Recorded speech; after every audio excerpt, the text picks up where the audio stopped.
Boa noite. Agora melhorou. Como a nossa irmã Belise já falou, me chamo Robério. Só não concordo com o título de palestrante.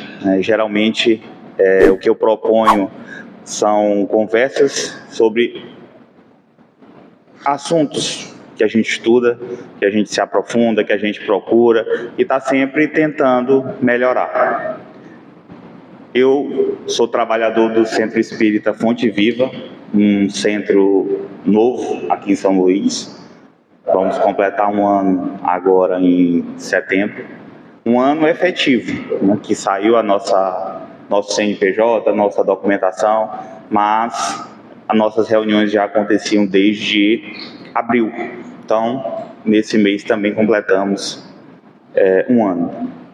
E todas as conversas que a gente traz para o debate, elas sempre têm um porquê.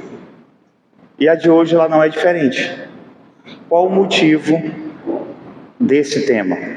Como a nossa irmã falou agora há pouco, vamos completar 167 anos de publicação do Livro dos Espíritos. Dia 18 agora, daqui a 4 dias. Sim, 3 dias, né? Então, nada mais justo do que homenagear ao nosso irmão Allan Kardec, que tanto nos ajudou com essa doutrina consoladora e maravilhosa. Então, eu já começo com uma frase que tem no túmulo de Kardec: nascer, morrer, renascer, ainda progredir sem cessar, tal é a lei. Então, essa frase de Kardec também consta no livro Obras Póstumas e ela foi colocada no seu túmulo, certo? Para que a gente entenda todo o contexto da nossa doutrina e do Livro dos Espíritos, que é o título da nossa conversa de hoje, a gente precisa entender primeiro quem foi Allan Kardec. Allan Kardec é um francês cujo seu nome inicial é Hippolyte Léon Denisard Rivail. E como eu disse, francês, nasceu 3 de outubro de 1804 em Lyon, na França. O pai dele era um juiz e sua mãe, dona de casa. A educação dele é muito importante esse ponto, porque vai fazer toda a diferença no seu método, na sua forma de agir perante a doutrina espírita. E ele foi aluno de Pestalozzi entre os anos de 1808 a 1817. Se você está atento, ele foi aluno de Pestalozzi desde novinho, desde os 4 anos de idade. A sua família já tinha uma atuação bem forte na advocacia, magistratura e educação. E ele tinha interesses em estudos da ciência e filosofia. Dito esse breve resumo sobre quem era Hippolyte Léon Denisard Rivail, nós vamos entender o método do seu mestre inicial. O professor Rivail fez em Lyon seus primeiros estudos e completou sua bagagem na escola de Pestalozzi, lá em Verdun, na Suíça. E aí, o então jovem Rivail, quando retorna à França, ele coloca em prática tudo aquilo que ele ensinou na educação. E, Roberto, qual a importância disso para a doutrina toda? Ele teve uma preparação anterior, todo um método científico, toda uma organização para que quando ele se deparasse com a doutrina espírita e com o conhecimento trazido pelos imortais, ele pudesse agir da melhor forma. Nesse slide tem um fato muito importante, que desde os 14 anos, eu vou chamá-lo logo de Allan Kardec, ele já substituía Pestalozzi, quando Pestalozzi saía para fazer alguma auditoria, alguma consulta, alguma vistoria e Pestalozzi assumia como monitor a escola. E isso lhe deu uma bagagem muito importante para a construção do seu método na doutrina espírita. Roberto, mas quem foi Pestalozzi?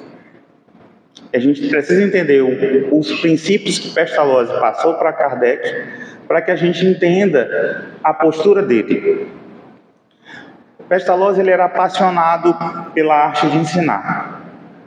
E ele tinha uma metodologia de ensino, para aquela época, extremamente inovadora. Era o método intuitivo. E o método intuitivo, ele vai fazer toda a diferença para a construção da doutrina espírita. Tudo vai estar interligado. Não é à toa que ele recebe uma psicografia do dia 12 de junho de 1856, tratando sobre a missão dele. Vamos já chegar nela. Pestalozzi dizia: a intuição é a fonte de todos os nossos conhecimentos. Eu tenho certeza que vocês, ao longo da vida, já tiveram uma intuição sobre a resposta de uma determinada pergunta que você tem certeza que você não estudou, mas você tem a resposta na sua mente. Isso acontece com todo mundo.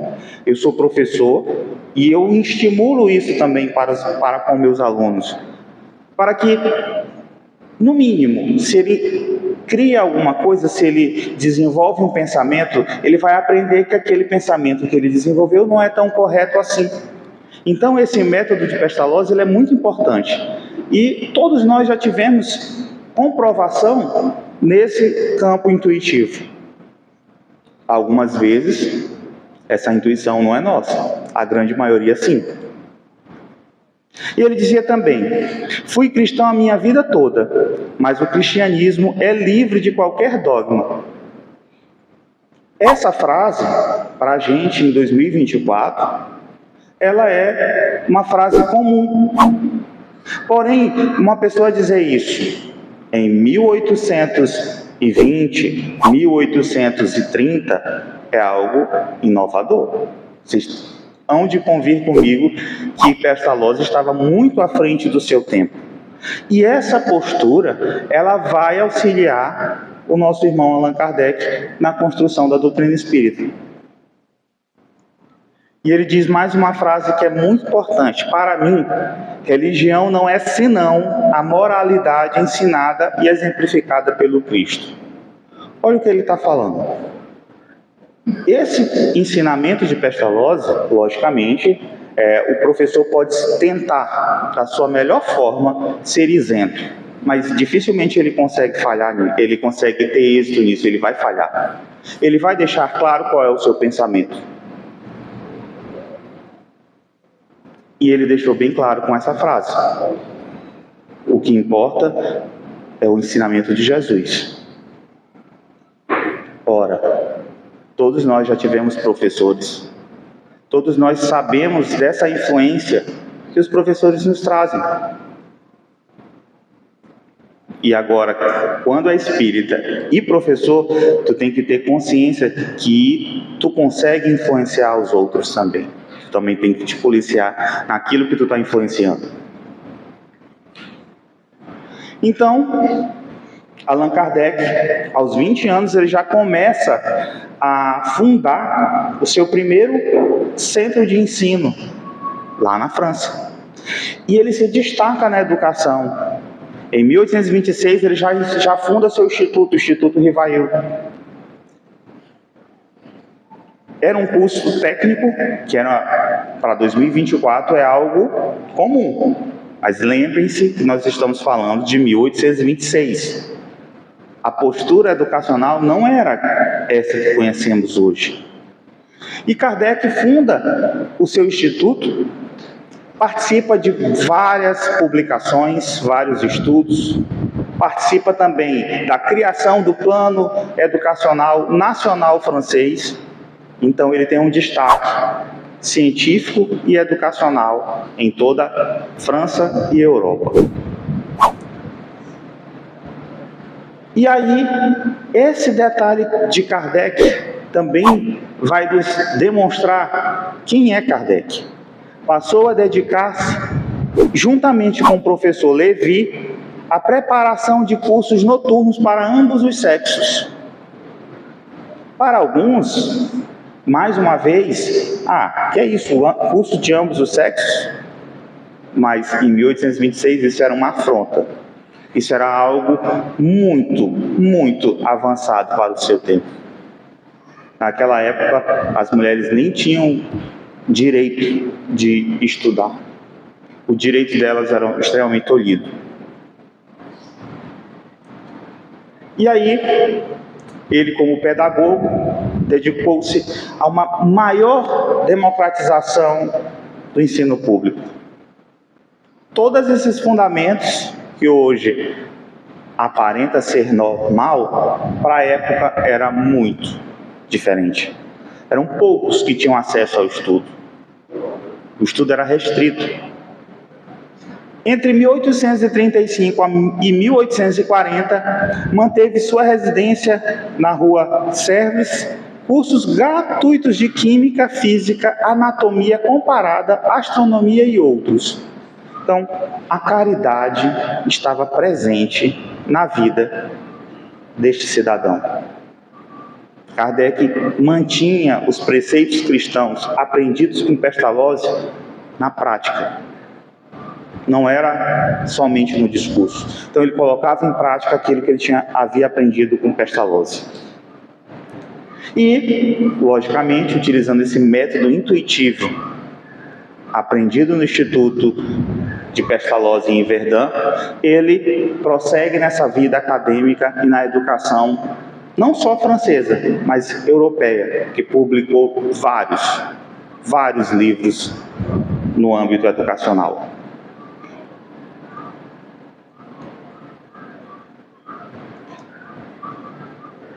E aí, continuando, ele já era conhecido, ele tinha um destaque, era membro da Academia de Ciências, tinha um destaque considerável nessa sociedade cientista da época francesa. Em 1832, ele se casa com Amélie Gabrielle Bordeaux e, junto com Amélie, eles ampliam essa questão desse alcance do Instituto Rivaio. E continua com a prática da caridade. Quem podia pagar, pagava. Quem não podia pagar, não pagava e tinha aula do mesmo jeito.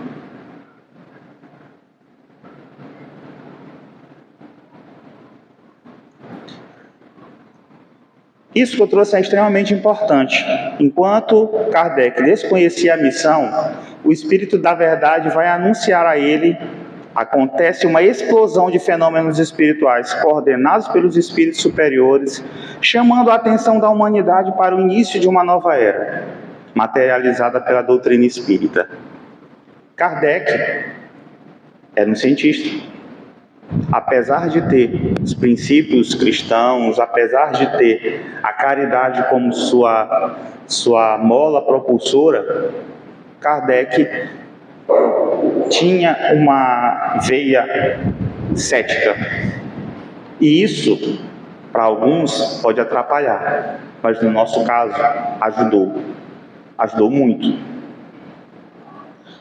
Ele nem desconfiava da sua missão, ele não tinha nem ciência, ou seja, ele não lembrava, na verdade, né?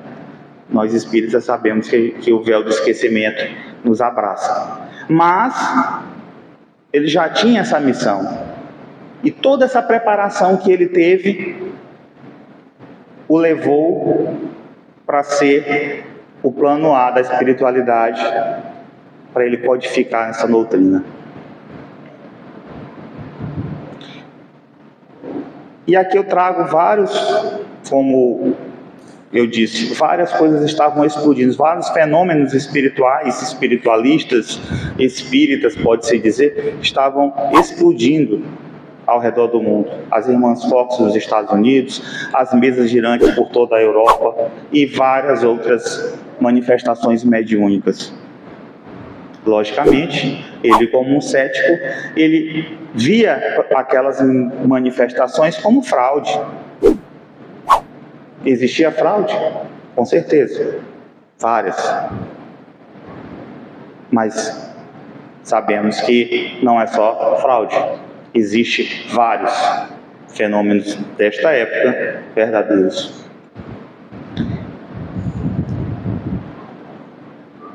Outra coisa, esses pontos aparecendo em vários locais do planeta com os mesmos fenômenos, com as mesmas circunstâncias, a comunicação não era como é hoje, não tinha essa velocidade, muito pelo contrário. Até o papel era um negócio difícil, mais complicado, publicação de livro.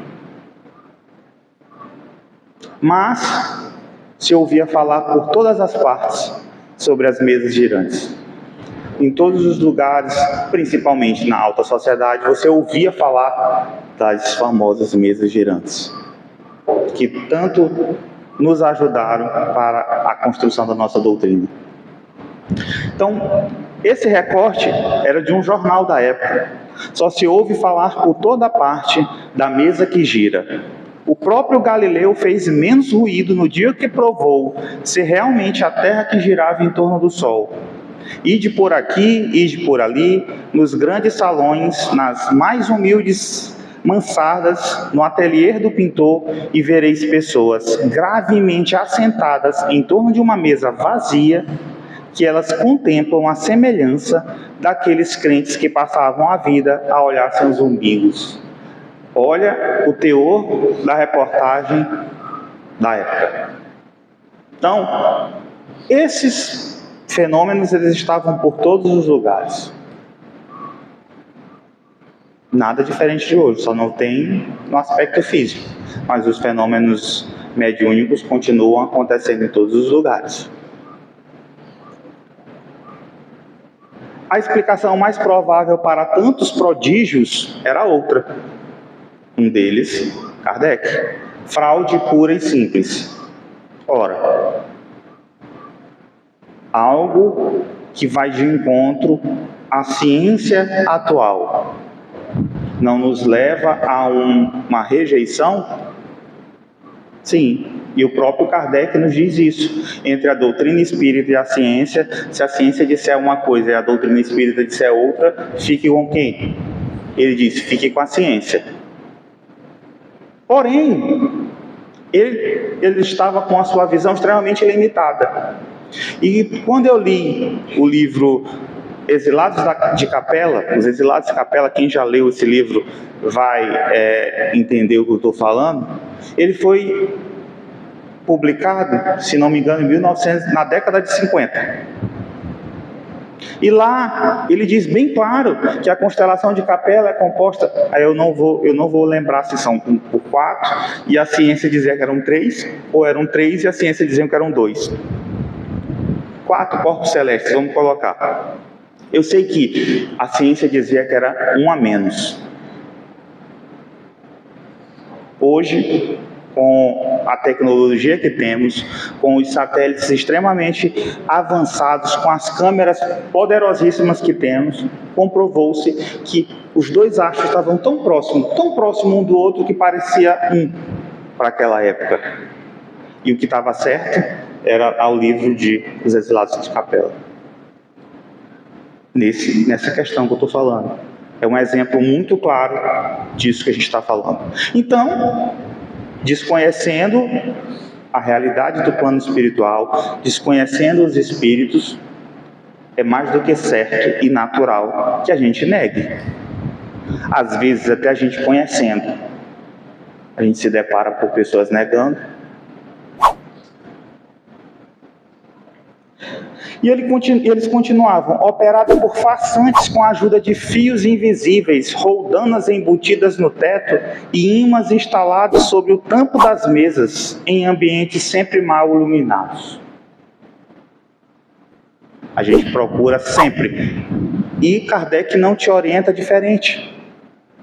No livro dos médiuns, ele diz bem claro, primeiro tu tem que exaurir todas as possibilidades de quê? De fenômenos físicos, para depois tu partir para o fenômeno mediúnico.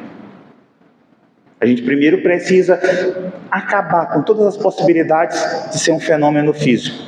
Um fenômeno que nossa ciência dita atual explica. Aí, não tendo essa explicação que essa ciência, entre aspas, limitada, possui, partimos para o próximo item. Então, diante desse cenário que eu descrevi para vocês, em todos os lugares, na alta sociedade, em todo o canto, as mesas girantes acontecendo, acontece o primeiro contato do professor Rivail com as benditas mesas girantes. Foi em maio de 1855. Se a gente fizer a conta, menos de 2 anos ele publica a primeira versão do nosso livro dos Espíritos. 18 de abril de 1857. Então ele teve o primeiro contato em maio de 55. Eram 8 horas da noite, uma terça-feira, quando a sessão da casa da senhorita Plamaison, eu sou horrível no francês, começou. Em silêncio absoluto, os convidados tomaram seus lugares à mesa, mãos espalmadas sobre o tampo de carvalho. Entre os mais compenetrados estava o professor Hippolyte Léon Denisard Rivail, com 50 anos. Olha toda a preparação que ele teve.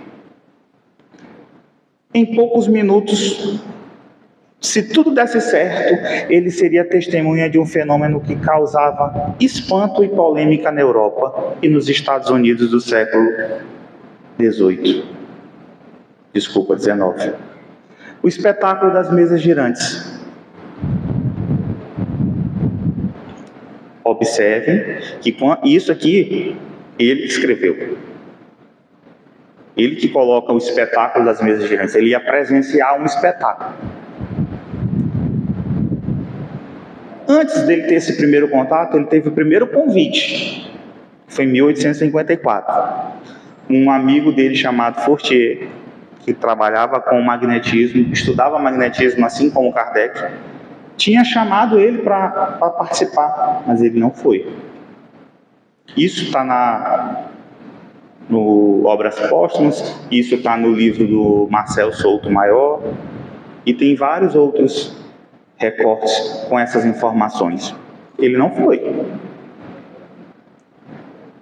E aí, logicamente, em maio de 1855, nesse primeiro contato, quem quebrou a cara foi Kardec.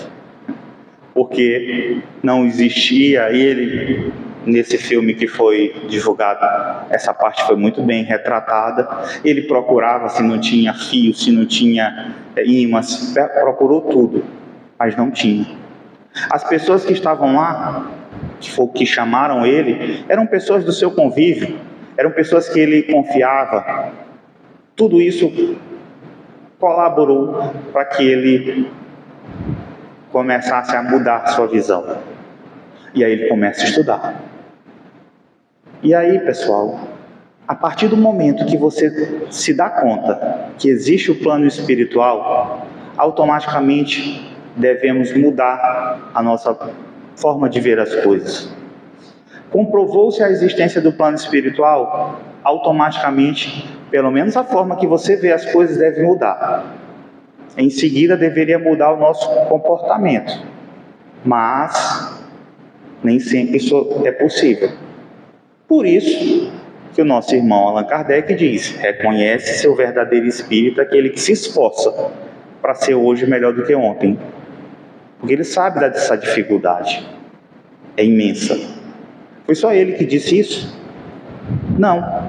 Se você pegar na carta de Paulo, se não me engano, Romanos, ele diz: que homem é esse? Que o bem que eu quero fazer eu não faço, e o mal que eu não quero fazer, esse eu faço.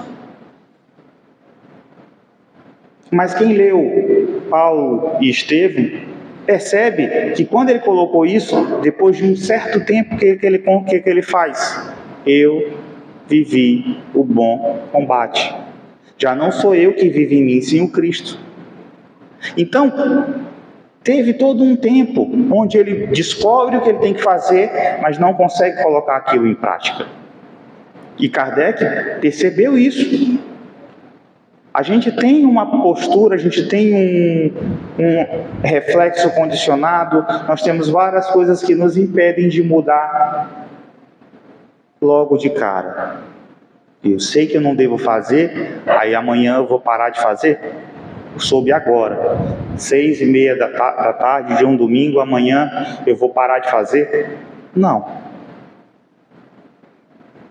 Então, ele começa os seus estudos, maio de 55, e um ano depois, 12 de junho de 56, ele recebe uma comunicação do Espírito da Verdade falando sobre essa missão dele.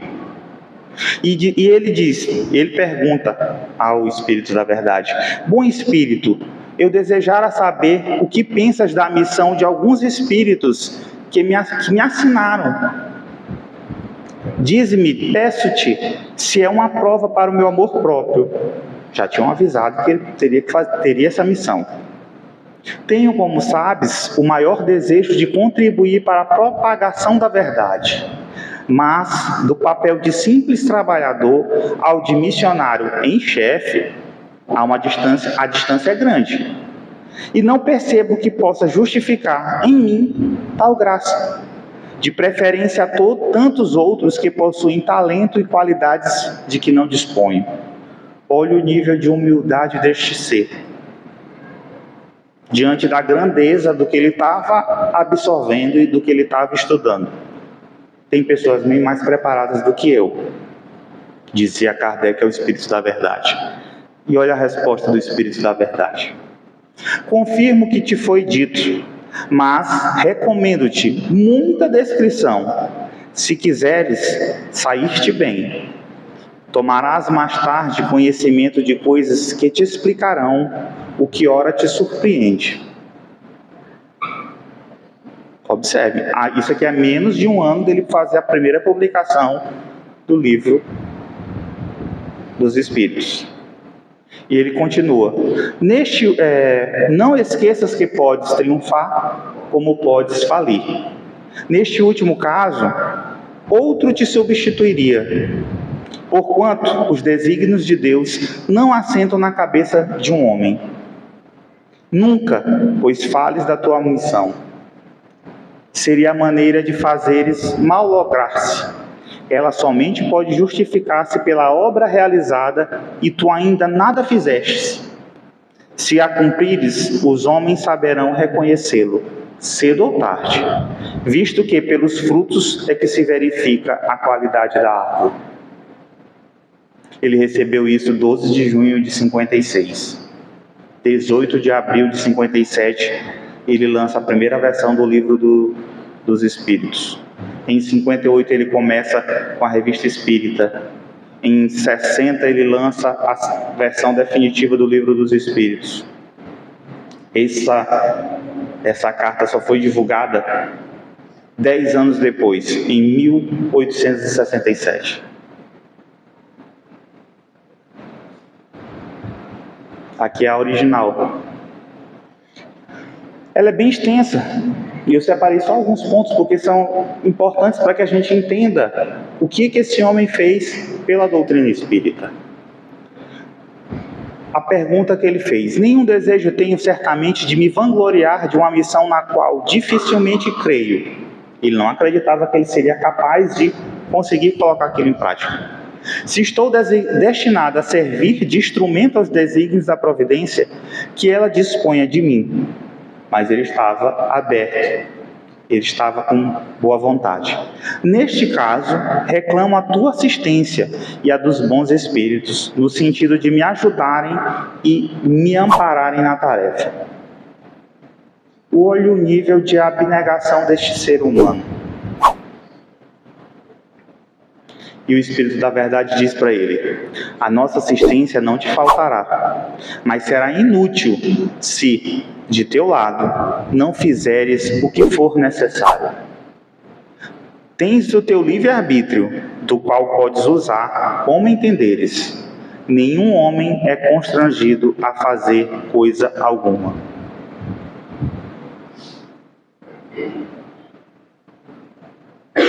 Nesse momento da carta, o Espírito da Verdade diz para Kardec: tu vai ser perseguido, tu vai ser humilhado, tu vai passar por chacota, tua encarnação vai ser encolhida. Tudo isso foi dito para ele. E mesmo assim, ele aceitou. Se a gente fizer um exame na nossa consciência, quem de nós, escutando isso, teria essa postura? Uma postura difícil.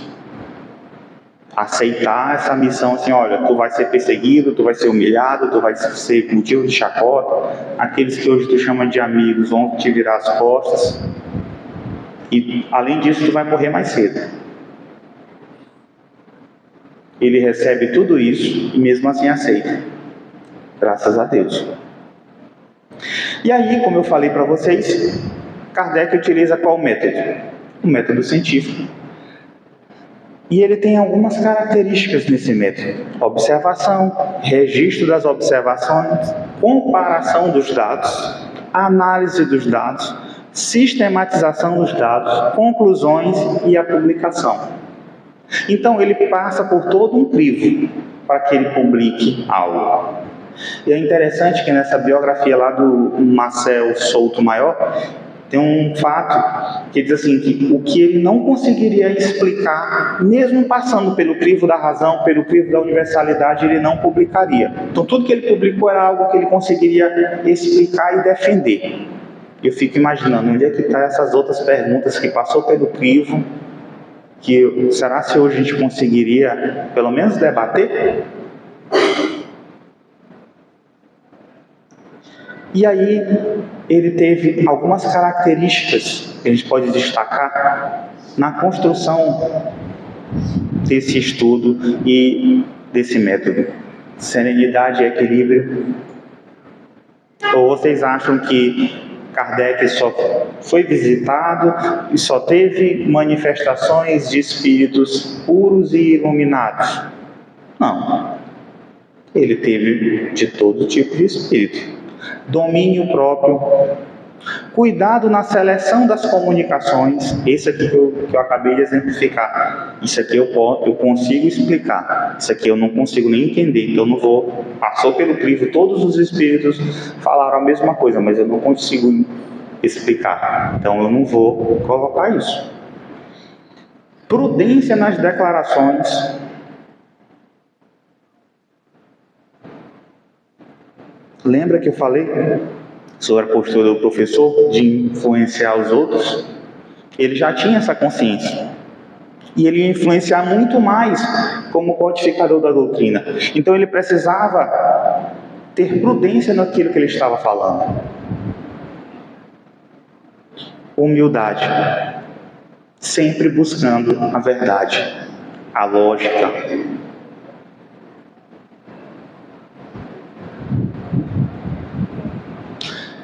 Como eu disse, ele utilizou um método científico, um método que ele utilizou positivista, ou seja, aplicando o método experimental.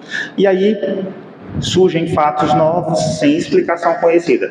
Ponto. Primeira coisa, se ele faz pergunta inteligente e a, entre aspas, mesa responde de forma inteligente, algo que ele desconhecia estava acontecendo. Estava surgindo fatos novos que precisavam de explicação. Se eu faço uma pergunta e essa pergunta ela é respondida de forma inteligente, diferente do sim e não, ela foi construída, a resposta foi construída.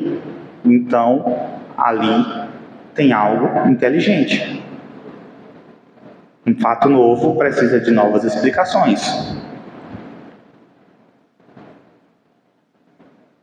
E aí, o que ele fez? Observava, comparava os diversos locais, ele recebendo as comunicações das perguntas que ele havia enviado, faz a análise das respostas, todas estão batendo, e remonta do efeito às causas.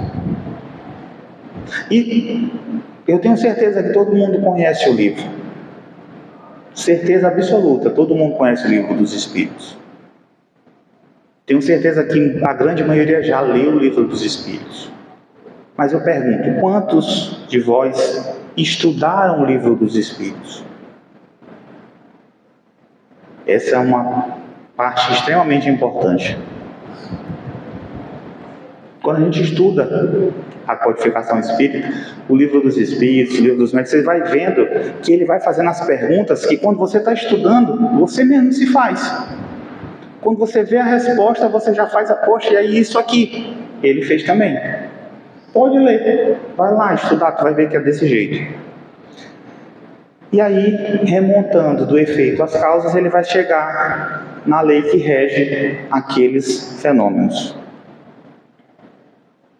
Depois que ele faz essa dedução com as consequências, e ele vai fazer o quê? Buscar a aplicação útil daquilo ali. Lembra que eu falei agora há pouco? Se a gente tem ciência da existência do plano espiritual, automaticamente deveríamos mudar, no mínimo, a nossa visão, depois as nossas atitudes. Então, esse método, através dos fatos, ele vai criar as teorias.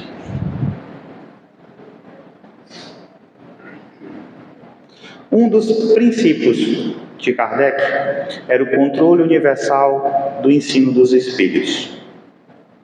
Como assim, Robério? São dois importantes critérios que ele adota: generalidade e concordância, ou seja, tudo que está sendo falado por todos, e a mesma coisa por todos. Não adianta eu pegar uma psicografia lá na França que diz algo, e em Portugal ele vai dizer outro. E está errado isso aqui.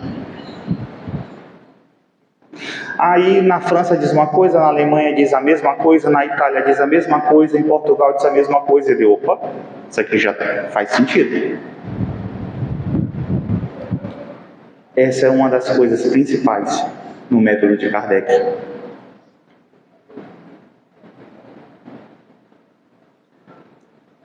E ele tem uma frase no livro, está no livro Obras Póstumas, sobre a dedução científica.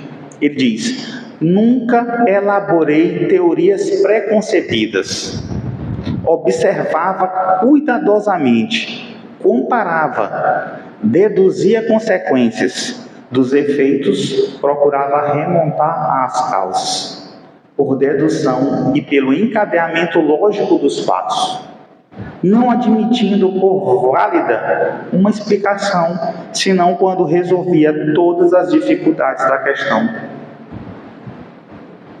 E quando você está estudando, você vê que as perguntas, para alguns, é repetitiva. E até a espiritualidade diz: eu já te disse isso. Quem estudou o livro dos Médiuns vai ver o Erasto. O Erasto dá só resposta bacana para Kardec. Eu já te falei isso. Pergunta outra coisa. Eu te falei isso, eu te falei aquilo. Sempre ele está dizendo: eu já te disse, eu já te disse. Lógico que não é com essas palavras, ele é bem mais educado, até porque ele é um espírito superior. Mas o resultado é esse.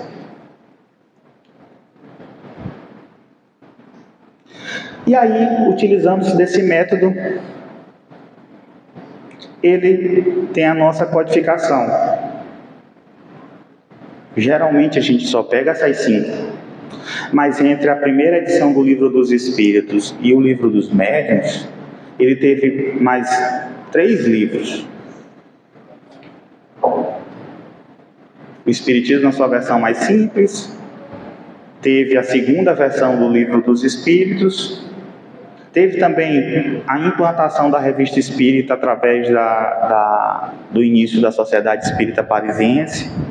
Então, Além desses 5 livros, tem outros. E aí, eu trago uma coisa para que a gente consiga entender. Às vezes ele é atacado por uma situação que ocorreu entre 1857 e 1861. Tem vários textos que, Kardec era isso, Kardec era aquilo, que nem compensa eu estar falando. Mas se você pegar a sequência histórica, você vai ver o quê? Ora, se ele publicou algo depois dessa coisa que você julga ser errada, ele já se corrigiu, não é verdade? Se eu publico algo em 1860, que é a última versão do Livro dos Espíritos, e essa versão contradiz algo que ele publicou na Revista Espírita de 58, é lógico que tu vai ficar com qual? Com a de 60, que foi o que ele mesmo nos ensinou. Ele foi fazendo, esse que eu estou citando é um ensaio que ele escreveu na Revista Espírita, e Deus já atribuiu um monte de palavrinha bacana para ele. Então, vamos para o Livro dos Espíritos. Herculano Pires diz que o Livro dos Espíritos é o código de uma nova fase da evolução humana. Chico Xavier estudou ele 77 vezes. Não leu, ele estudou. E eu digo para vocês com certeza, se tu estudar 2, quando tu lê a segunda, pode observar as coisas que tu anotou, são totalmente diferentes. O livro mudou? Não. Quem foi que mudou? A gente. Então, se eu mudei, algo vai me chamar a atenção diferente de antes. 3 anos atrás, eu não era o mesmo Roberto de 2024.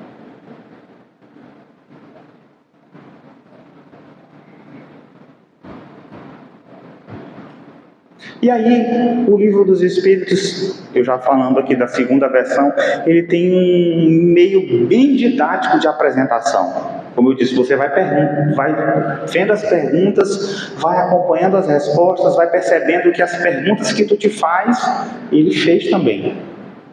E ele esgota qualquer possibilidade de erro, porque ele vai perguntando isso, que para alguns pode parecer, não, mas isso aí é lógico que vai ser assim.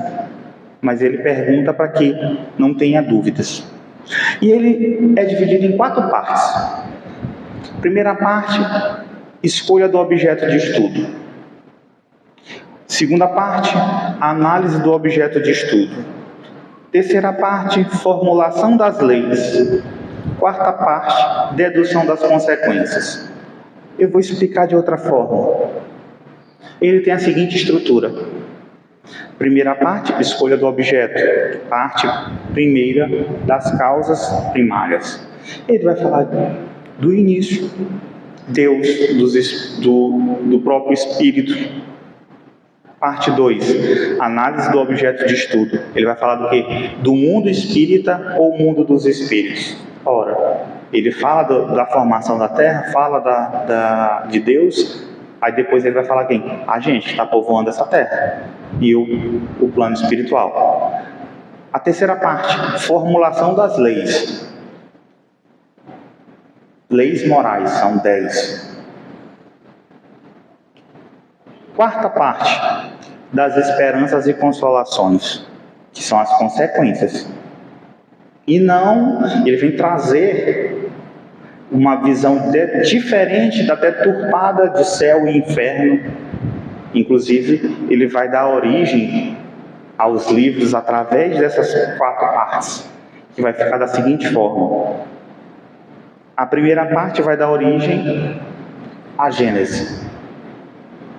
A segunda parte, ao Livro dos Médiuns. A terceira parte, ao Evangelho segundo o Espiritismo.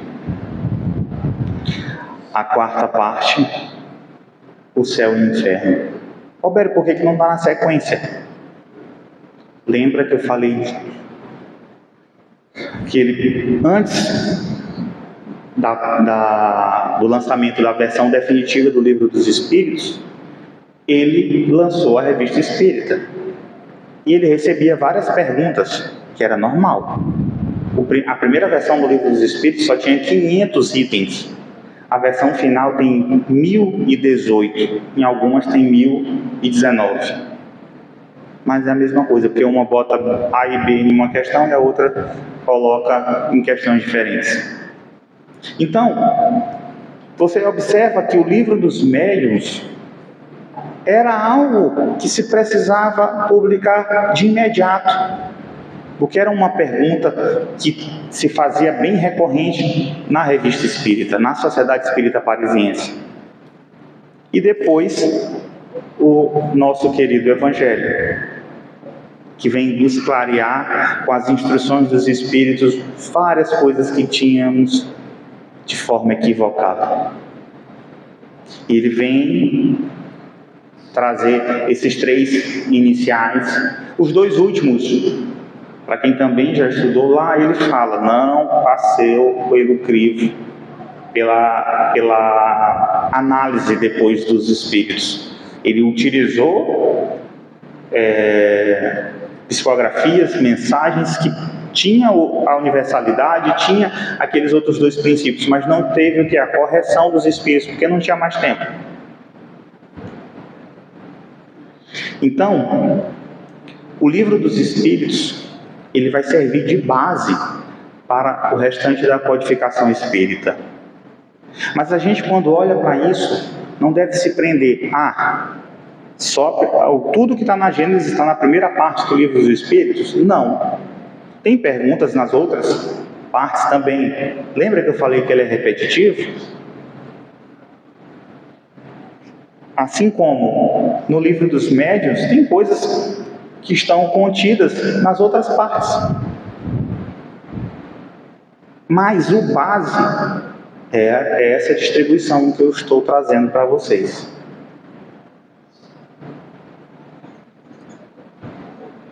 O Espiritismo estabeleceu-se para sempre como um monumento granítico em seu tríplice aspecto: ciência, filosofia e religião. E a codificação cita constantemente a Revista Espírita. Quando eu destaco essa frase, é nos outros 2 últimos. Principalmente no Livro dos Médiuns, tem várias coisas da Revista Espírita. Então, ele só não cita no Livro dos Espíritos, mas nos outros 4 ele cita muito, principalmente nos 2 últimos. Quem já estudou o Céu e o Inferno, a segunda parte é só de psicografias naquele sentido.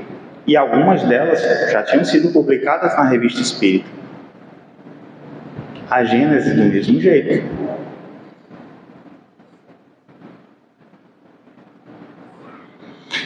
E aí, lembra que eu falei para vocês que ele recebeu a carta do Espírito da Verdade, descrevendo a sua missão em 12 de junho de 1856? Quando foi? Dia 1º de janeiro de 1867. Mais de 10 anos depois. Ele coloca: 10 anos e meio depois que esta comunicação me foi dada, e que só que ele foi publicar. E verifico que ela se realizou em todos os pontos. Só faltava ele desencarnar. Mas o resto, tudo que o Espírito da Verdade disse que ele passaria, ele passou. Porque experimentei todas as vicissitudes que nela me foram anunciadas. Tenho sido alvo do ódio de implacáveis inimigos, da injúria, da calúnia, da inveja e do ciúme. Têm sido publicados contra mim infames libelos. As minhas melhores instruções têm sido desnaturadas.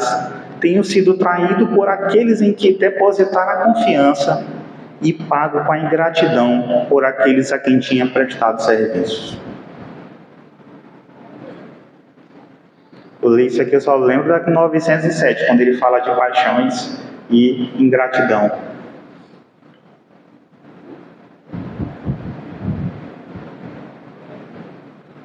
Quantos de nós, recebendo essa notícia, colocaria lá para frente. Principalmente se a gente já tiver filhos, porque ele era ele e a esposa. Se tivesse um filho, será que ele aceitaria? Ele aceitou, graças a Deus. Mas, como foi dito a ele, se tu não aceitar, tu tem um livre-arbítrio. Tu pode dizer assim, não quero isso para mim, não.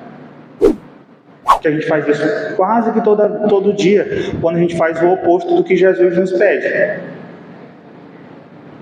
Jesus nos pede para perdoar. Eu não consigo colocar isso em prática 100%. Para umas pessoas esse exercício é mais fácil. Eu consigo colocar para algumas pessoas mais fácil, para outras não. Mas a gente faz isso todo dia, a gente nega, ou a gente se utiliza do nosso livre-arbítrio e nega o que a espiritualidade nos traz. Todo santo dia. A gente tem essa oportunidade todo dia. Aí ele continua: a sociedade de Paris tem sido um contínuo foco de intrigas, urdidas por aqueles que se diziam ao meu favor, e que, mostrando-se amáveis em minha presença, me detratavam na ausência.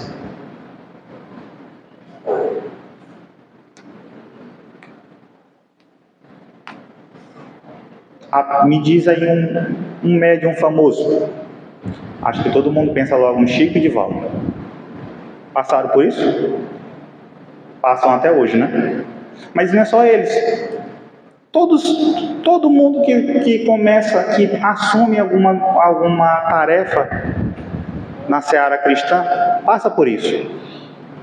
Você decidiu vir ao centro. Você vai passar por dificuldades, teu carro vai quebrar, vai chegar a visita na tua casa e tu não vai conseguir. Todos nós passamos por isso. Eu vou implantar o evangelho no lar. Acontece a mesma coisa. Lógico que cada um nas suas proporções. A de Kardec era muito maior, a de Divaldo é muito maior, a de Chico é muito maior. A nossa vai ser proporcional ao que a gente está fazendo. Ele continua: disseram que aqueles que adotavam o meu partido eram assalariados por mim, com o dinheiro que eu arrecadava do espiritismo. Não mais tenho conhecido repouso. Mais de uma vez sucumbi sob o excesso do trabalho. Tem-se me alterado a saúde e comprometido a vida. Foi avisado. Imagina, cara sendo traído todo santo dia. As pessoas que ele estima virando as costas na frente dele, chama ele de amigo. Quando ele vira as costas, começa. Entretanto, graças à proteção e à assistência dos bons espíritos, que sem cessar, vou repetir, sem cessar, me tem dado provas manifestas de sua solicitude. Sou feliz em reconhecer que não tenho experimentado um único instante de desfalecimento nem de desânimo, e que tenho constantemente prosseguido na minha tarefa com o mesmo ardor, sem me preocupar com a malevolência de que era alvo. Segundo a comunicação do Espírito da Verdade, eu devia contar com tudo isso. E tudo isso se verificou.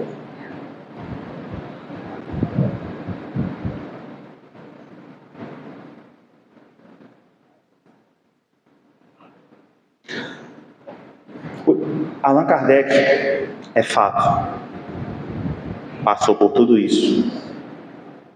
Se sacrificou. Mas eu espero que todos nós, no nosso bom combate, na nossa vivência e nosso plano reencarnatório, possa lograr êxito assim como ele. Muitos ficam se perguntando: qual é a minha missão? Às vezes a sua missão é tão simples. Está na paternidade, está na maternidade, está no seu trabalho. E a gente fica procurando algo que, no nosso olhar é grandioso. E que possamos chegar ao fim da nossa encarnação assim como Kardec, logrando êxito e trazendo bons frutos. Lógico que cada um nas suas proporções. E eu encerro com a frase que me tornou espírita. Essa frase é responsável por eu ser espírita. Fé inabalável só é a que pode encarar, frente a frente, a razão em todas as épocas da humanidade.